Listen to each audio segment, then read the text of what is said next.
Hi, let's take a minute to talk about how to invite your child to clean up.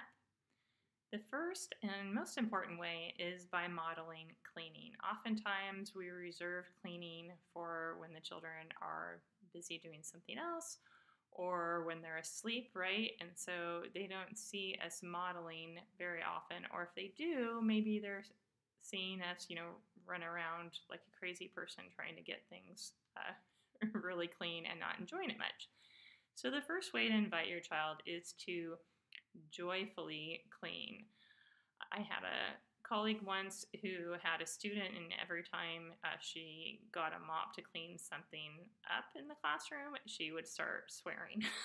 And so my colleague talked to the parent and found out that her mother does not enjoy cleaning. And so the child just thought that was part of the process.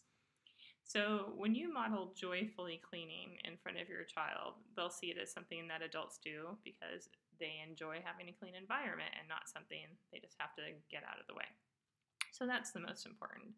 A second is to not to ask them to clean up if they don't really have a choice. So like, the will you put that away now? A lot of times, especially toddlers, will just like to say no because that feels powerful. So instead, it's time to clean up, or let's clean up is an invitation that's less likely to elicit a no as a response. And another way is just a statement of fact, like in the classroom mainly, instead of saying, put your boots away or will you put your boots away, because people don't really like direct orders, is to say, oh, your boots are on the floor, they belong in the cubby. And then that child still is making a choice to clean up, and they like to make choices. But because it's presented in such a natural, matter-of-fact way, and not as a command or not as a question, they're more likely to do it.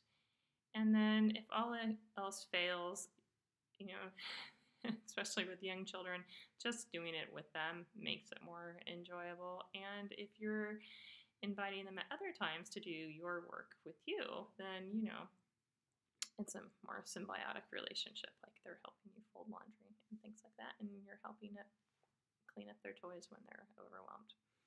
All right, thanks for listening.